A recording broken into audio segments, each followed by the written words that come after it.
Hello, good day guys. So, ito na po yung panglimang tutorial about sa differential equation. Bali ito, continuation lang to sa elimination of arbitrary constants. Pero, magfo-focus tayo sa family of curves. So, ito. So, let's start with example A. Okay. Find the differential equation of the family of parabolas having their vertices at the origin and their foci on the y-axis. So, anong magiging itsura niyan? So, kung i-graph natin yan, yun, ito yung magiging resulta niya. So, bali yung parabola natin nakaharap sa taas o di kaya nakaharap sa baba. Kasi sinasabi rito, yung foci niya is on the y-axis. So, dapat along this axis. Yun. Kaya, either pataas or pababa lang yung parabola natin nakaharap. So, anong magiging formula natin dyan? So, bali, ang magiging family of, equation of this family ng parabola na yan, ito. So, y is equals to a times x raised to a. Bali, yung a, ito yung constant. Okay. Yung problem natin is, hanapin natin yung differential equation ng family ng parabola. So, bali ito yung family ng parabolas, hanapin lang natin yung differential equation. So, sa previous na discussion natin, di ba yung elimination of arbitrary constant? So, simply, eliminate lang natin yan sa A. Tapos, ang concept pa natin or ang process, di ba? Kung ilang constant, arbitrary constant ang i-remove natin or i-eliminate, yun din ilang beses natin i-derive yung original equation. So sa ngayon, yung problem natin is isa lang yung constant, therefore, once lang tayo magde-derive. So kapag i-derive natin to, yung family ng parabola, so ito yung magiging resulta. Yun, y prime is equals to 2ax. Bakit? Kasi di ba yung dy over dx is equals, so copy mo yung a kasi constant siya, then derivative of x squared which is 2x raised to 2 minus 1. Kaya magiging resulta niyan is magiging 2a times x kasi 2 minus 1 is 1. So 2ax. So yung dy over dx, pwede natin yan sabihin na y prime. So same lang yan. Then after that, anong gagawin natin? So, kukunin natin si value ng A in terms of Y and X. Okay? So, pag kunin natin yan, ito yung magiging resulta. Ito magiging resulta na kung ang A is substitute natin dito. So, sa ngayon, balik muna tayo. Wait lang. Okay? So, pag kunin natin si A in terms of Y and X, so from this given equation, y prime is equals to 2ax. So, divided by 2x para matanggal sa a yung variable and constant. So, a is equals to y prime over 2x. Yun. Then, after that, substitute natin to dito sa value ng a. So, bali, from this given equation, sabihin natin y is equals to, yung a natin is y prime over 2x times x squared. Then, cancel out to, yung isa, so magiging y is equals to, then yung 2, pwede natin i-multiply doon. So, magiging 2y pala. 2y, so 2y is equals to y prime times x or x prime, x times y prime. Okay. Then, kapag i-arrange natin yan, yung 2y, ilagay natin dun sa kabila. So, magiging xy prime minus 2y is equals to 0. Ito na yung magiging differential equation ng family of parabola. Okay, yon. Which is, ito na yan. Okay, so, next. Ito pala. Okay, so, the differential equation of the family is this equation. Then, we note that this equation is the first order linear differential equation. So, first order linear differential equation siya kasi first order lang, then linear siya. Okay. Then, next problem tayo. Example B tayo. Ito. Find the equation or the differential equation of the family of circles having their centers on the y-axis. So, mga circles naman daw, pero yung center niya nandun sa y-axis. So, yun. Because a member of the family of the circle of this example may have its center anywhere on the y-axis and its radius of any magnitude. We are dealing with the two-parameter family. Yun. So, ito yung magiging equation natin. Which is, kapag i-graph natin yan, ito magiging resulta. So, bali yung mga circle, nandun siya sa may y-axis, yung center niya. Then, ito yung magiging equation natin. So, x squared plus the quantity or the square of the quantity y minus b is equals to r squared. Bakit may minus b? Kasi, yung mga circle kasi, naglalay doon sa sa y-axis. Kung sabihin natin nandito yung mga circle, so ano siya, along sa x-axis, bali yung magiging equation natin yan is magiging x minus, sabihin natin a squared plus y squared is equals to r squared. Yun, same lang yan. Pero kasi yung sa problem natin, sa y siya. Kaya yung magiging equation natin ito. Ito yung family ng circle. And let's continue. We shall eliminate both b and r and obtain a second derivative or a second order differential equation for the family. Okay. So, bali ang constant natin, si b, si r. So, pag dalawang constant, dapat dalawang differential equation or dalawang derivative ang i-apply natin dito. Okay. At once, kapag i-derive natin yan, pag i-derive natin to, ito yung magiging resulta. So, i-try natin i-derive. Pag i-derive natin to, so, ito, pag i-derive natin yan sa first derivative, magiging 2x, okay, plus 2 times, okay, sorry. Okay, 2 minus b times, y prime. Y prime kasi ito constant, 0 na yan. So, derivative of y is y prime. Then, equal siya sa 0. Kasi ito constant. Derivative of constant is 0. Okay. So, sunod naman, so, simplify natin yan. Pag simplify natin yan, so, kailangan makukuha natin yung value b in terms of x and y. So, after that, ito, so, pwede natin yan ilagay natin dito sa taas. Pwede natin yan expand. So, magiging 2x plus 2y prime minus 2b y prime is equal to 0.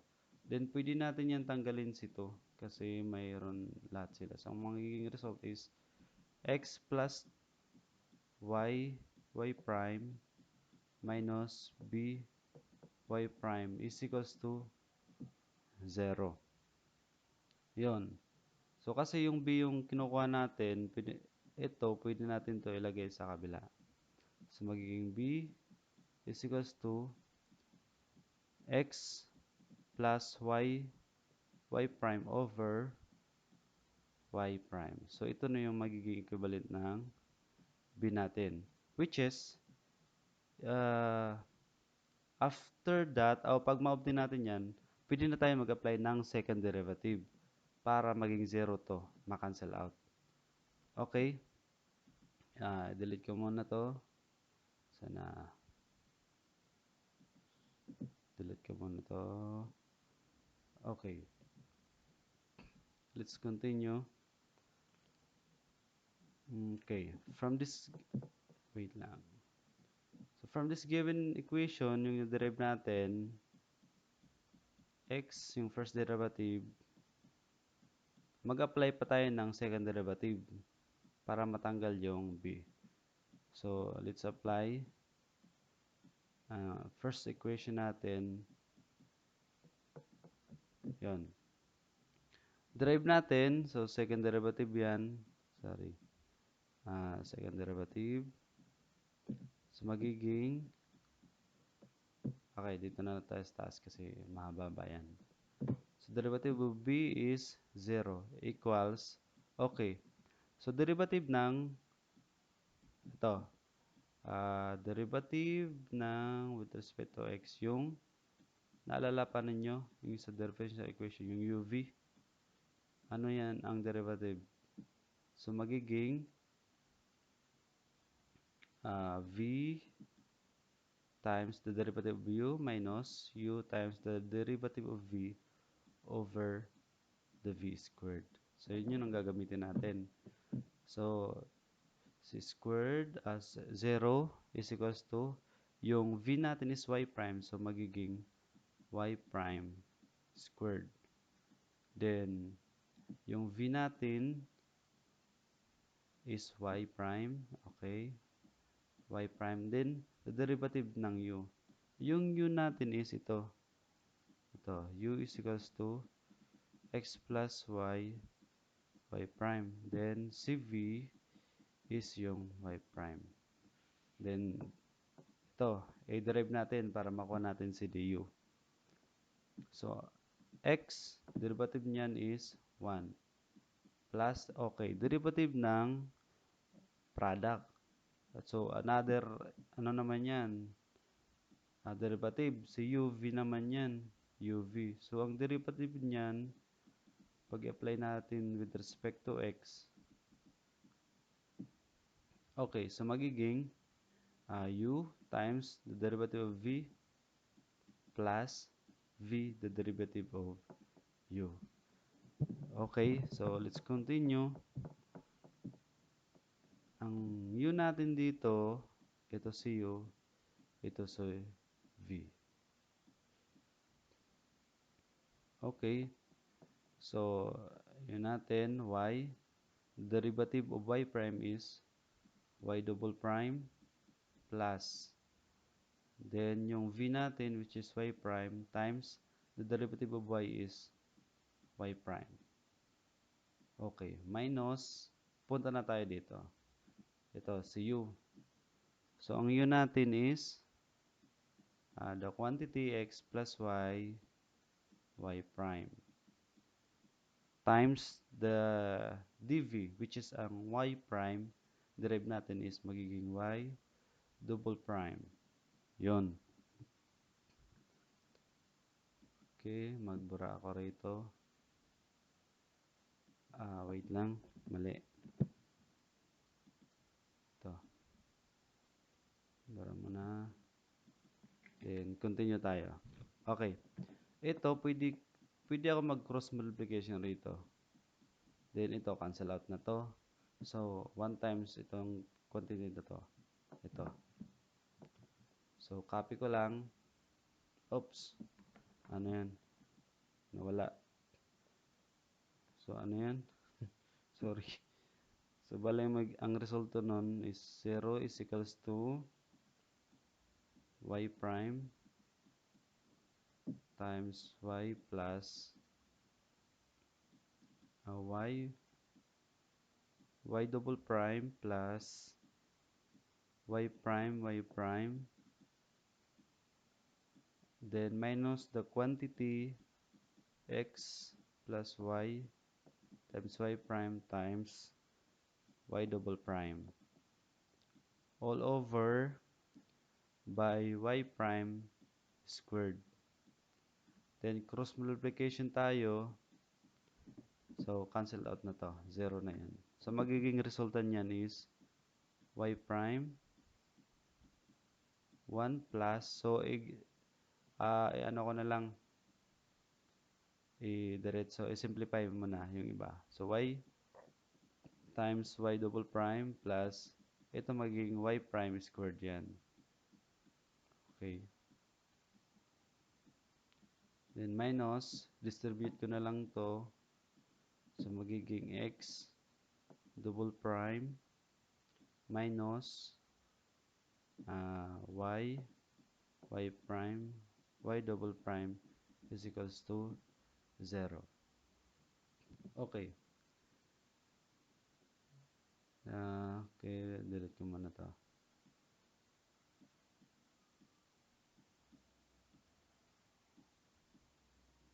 Let's continue.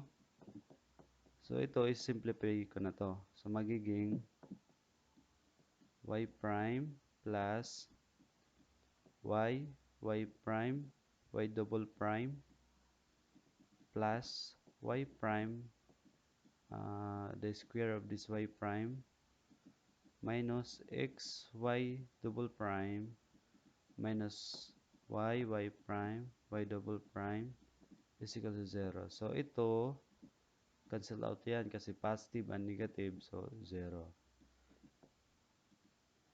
Okay, delete ko to. So ang matitira niyan,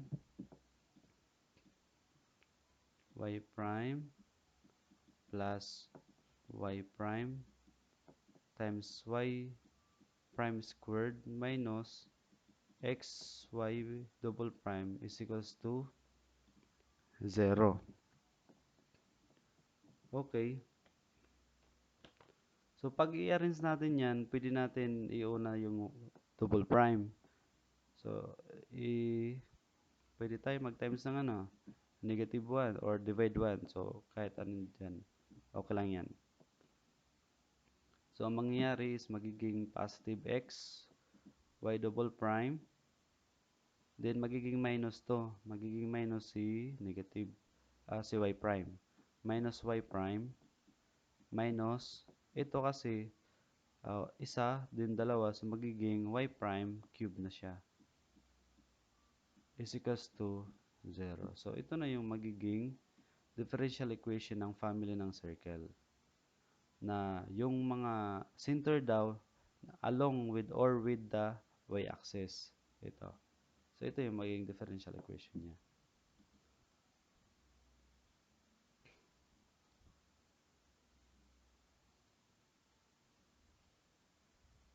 So, yun. Ito na yan. Okay. So, ito yung kanina pala, ito, pwede yan magbaligtad. Ito, switch na lang yan. Same lang yan. No worries. Okay. So, kung may mga tanong kayo, don't hesitate to comment below. Or, pwede rin chat ninyo ako. Okay lang sa akin yan. Huwag kayong mahiya. So, ito muna for today. Sa sunod naman na tutorial, yung pang part 6 natin. Okay, so therefore, ito pala, this is the differential equation of the family of the circle. Then, ito, huwag niyong kalimutan pala yung kung gusto niyo mag-join sa academia, sa online tutorials, then gaming. Of course, don't forget to subscribe, like, and share. Okay, para tulong na rin ninyo sa akin. Yun lang guys. Thank you and God bless.